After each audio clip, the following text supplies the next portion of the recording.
Assalamualaikum Abah dan Ustadz. Waalaikumsalam. Gimana kabarnya Abah? Alhamdulillah amin. Saya sekeluarga dalam keadaan sehat walafiat. Mudah-mudahan habis juga sehat walafiat. Alhamdulillah saya sehat walafiat. Ustadz gimana kabar ini Ustadz? Alhamdulillah baik, sehat, dan mudah-mudahan yang menonton podcast ini juga dalam keadaan sehat walafiat. Alhamdulillahirabbil alamin. Nah Ustadz, hari ini tuh aku mau nanya ini ya. Berhubung di bulan Ramadan ini, itu kan banyak kayak mahasiswa yang lagi libur. Ya. Terus mereka tidur ini dari habis subuh sampai menjelang maghrib. Itu gimana Ustadz? Apa itu diperbolehkan selama puasa? Terima kasih Mbak Adis atas pertanyaannya. Memang setiap Ramadan hadis ini sering dikeluarkan, sering disampaikan kepada khalayak ramai ya, mengenai tidurnya orang puasa itu ibadah. Tapi sebenarnya kelanjutan dari hadis itu masih panjang. Iya.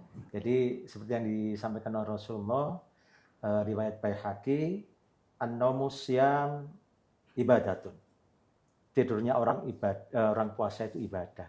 Padahal kelanjutannya juga ada, ya. Wasumtuhu tasbihun wa amaluhu mudha'afun wa du'auhu mustajabun dan wa dzambuhu maghfurun. Artinya bahwa tidurnya orang puasa itu ibadah, kemudian diamnya orang puasa itu adalah tasbih, kemudian doanya orang ibadah itu akan dilipat gandakan, diijabahi oleh Allah, dan dosanya akan diampuni. Jadi tidak hanya tidurnya orang ibadah yang berpahala, tidurnya aja berpahala, apalagi dipakai untuk ibadah, untuk tasbih, untuk sholat. Jadi jangan hanya dipenggal satu kalimat itu aja. Jadi tidak apa-apa sebenarnya, cuman sayang kalau Ramadan yang begitu banyak pahala yang diturunkan oleh Allah, kita lewatkan hanya untuk tidur. Ya. Jadi kita berzikir itu akan lebih banyak pahalanya daripada cuma tidur.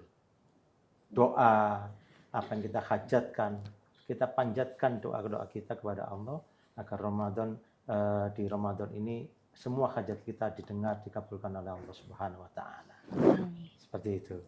Nah, saya kan ini lagi sibuk-sibuknya bekerja.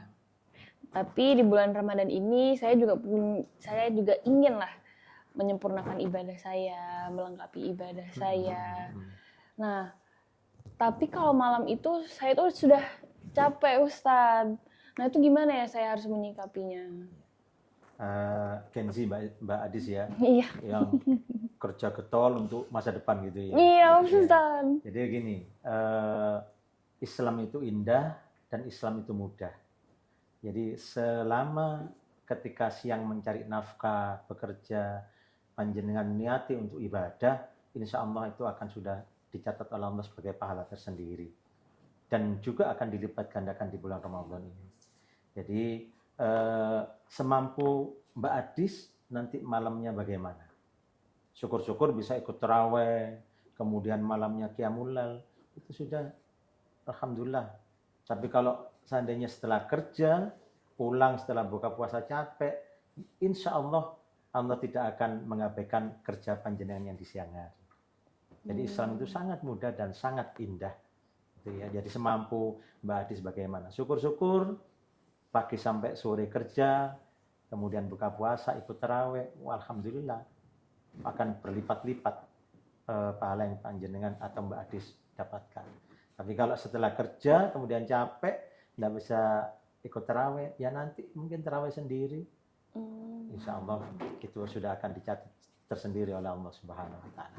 Jadi jangan khawatir buat pemirsa yang kerja di siang harinya, jangan khawatir.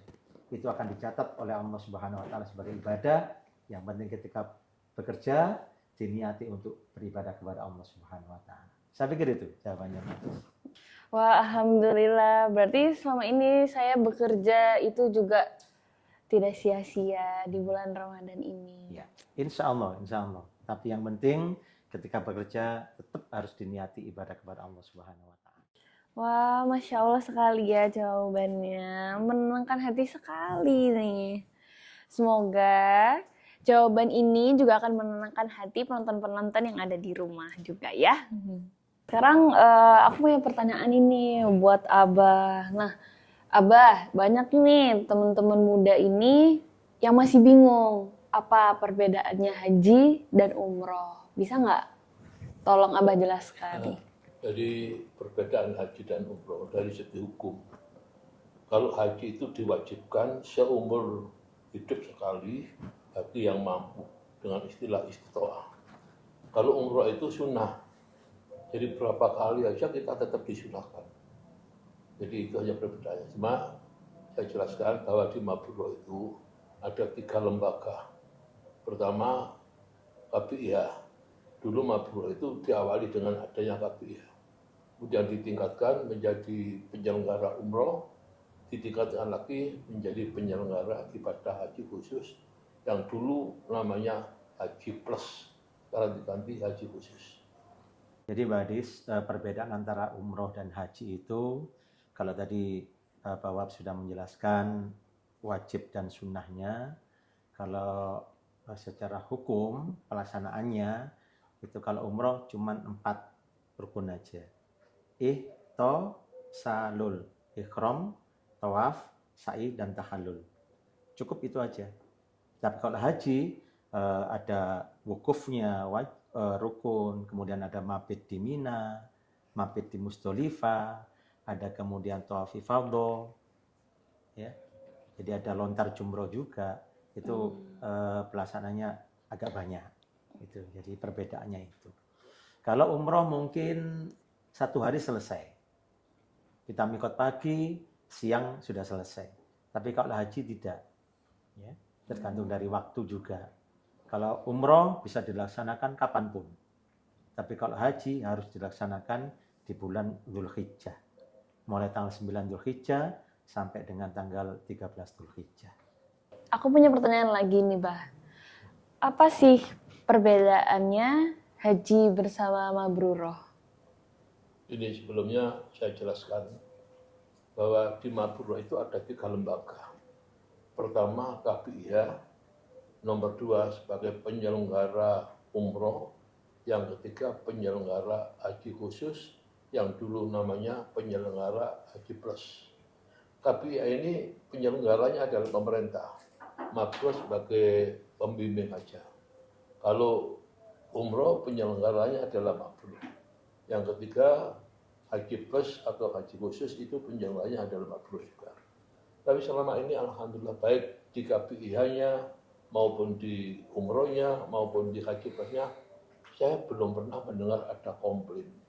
Dan Mabrurah tidak punya cacat kepada masyarakat yang pernah ikut di Mabrurah.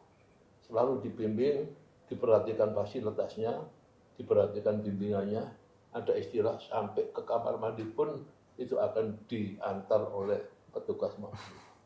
Itu jangan khawatir, kalau ikut Mabrurah insya Allah tidak akan mengecewakan. Di haji khususnya Mabrurah ini lain dengan travel-travel yang lain. Kita memberikan fasilitas kepada jamaah. Kalau mabit di Mina itu tidak di tenda, tapi mabit di Mina jadi hotel. Hotel yang kita tempati adalah Hotel Suite Al Maqam. Jaraknya ke tempat lempar jumroh itu hanya 600 meter. Kita tempuh dengan tidak sampai 10 menit. Jadi orang-orang bisa merasakan kenyamanannya ikut di Mabrurah. Sebab di Mina itu bagaimanapun orang banyak dan di tenda AC-nya pakai AC blower. Jadi kita berada di hotel berfasilitas bintang 5, namanya Hotel Suite Al Maqam, yang jaraknya dengan tempat jumroh itu hanya 600 meter, ditempuh tidak sampai 10 menit. Itu sangat-sangat nyaman sekali. Kalau pada waktu haji, itu kita carikan tempat yang dekat dengan yang akan kita tempati. Satu contoh di Jamarot. Ya. Itu kita carikan tempat yang dekat dengan lempar jumroh itu. Kemudian ke Arafahnya kita gampang. Sebab tidak penuh, tidak beradat, pada waktu kita akan berangkat ke Arafah. Tapi setelah itu selesai, tinggal ibadah-ibadah sunnah, kita pindah jamaahnya itu ke hotel yang dekat dengan Masjidil Haram, kalau di Medina dekat dengan Masjid Nabawi. Jadi jangan dianggap kalau haji itu harus selalu dekat dengan Masjidil Haram, itu tidak benar. Capek nanti zamannya kasihan. Begitulah Mbak Bia, mudah-mudahan manfaatnya. Mungkin ada tambahan dari Ustadz? Ya, baik Mbak Adis. Jadi seperti yang saya sampaikan di awal tadi, bahwa umroh itu waktunya pendek. Pagi kita niat, siang sudah selesai. Jadi pemilihan hotelnya mungkin mendekati Masjidil Haram karena fokusnya di situ. Tapi kalau haji berbeda. Haji itu lebih banyak waktunya ketika mabit di Mina. Wukuf hanya setengah hari. Mabit di Musdalifah mungkin hanya 1-3 jam aja. Nah, yang lama adalah ketika mabit di Mina. Makanya Mabruro memilih hotel transit yang dekat dengan Jamarot, dengan Mina. Kenapa kok tidak di tenda Mina? Karena fasilitas. Ya. Jamaah kalau ditempatkan di tenda di Mina, fasilitasnya kurang memadai. Selain tempatnya sempit, kemudian nanti toiletnya juga antri begitu panjang, makanan juga nanti berjubel, maka kita mengambil hotel transit yang mendekati Jamarot. Sehingga jamaah akan nyaman mengikuti Haji Plus bersama Mabruro. Karena jarak antara hotel transit dengan Jamarot seperti yang disampaikan Abah Wahab itu sangat dekat, tidak lebih dari 500 meter. Yang kita tempuh jalan kaki hanya mungkin 6-10 menit saja. Dan kita hampir 3 hari di situ. Jadi pilihan kami agar jamaah nyaman untuk berhaji dan tetap sah, makanya kita pilih hotel transit yang berada dekat di Jamarot. Itu menurut saya. Kaum muslimat, nggak usah ragu, ikut umroh bersama Mabruro, ikut haji reguler bersama Mabruro, ikut haji khusus bersama Mabruro. Yang pertama, kita sudah mendapatkan kepercayaan penuh dari masyarakat, sebab di Mabruro itu belum pernah ngemplang uangnya jamaah. Nomor 2, menunda-nunda keberangkatannya, kecuali penundaan itu dikarenakan dari maskapai penerbangan. Jadi kalau kita merubah hotel yang sudah dicantumkan di brosur, itu bukan merubah, di-upgrade. Tidak pernah yang dijanjikan oleh Mabrur Hotel ini, kemudian kenyataannya di sana hotel yang lebih jelek. Belum. Kalau ada perubahan, itu mesti hotel yang lebih baik, di-upgrade istilahnya. Hanya itu. Jadi sekali lagi, jangan khawatir ikuti Mabrur. Saya jamin kenyamanan, keabsahan, dan seterusnya. Oleh karena itu Mbak Adis, kami sampaikan kepada pemirsa yang melihat podcast ini, jangan ragu untuk mendaftar atau bertanya-tanya tentang Mabruro, khususnya untuk Haji Plus, atau Haji Khusus, karena insya Allah kami akan mengutamakan kenyamanan jamaah dalam berhaji dengan tidak meninggalkan keabsahannya. Begitu Mbak Adis. Nah, buat kalian semua yang udah dapat informasi dari Abah dan Ustadz Misbah, mulai sekarang jangan ragu-ragu lagi untuk haji dan umroh bersama Mabruro. Oke, terima kasih Abah, terima kasih Ustadz. Semoga ilmunya akan bermanfaat untuk teman-teman di rumah semuanya. Sampai jumpa di lain episode. Assalamualaikum warahmatullahi wabarakatuh. Waalaikumsalam warahmatullahi wabarakatuh.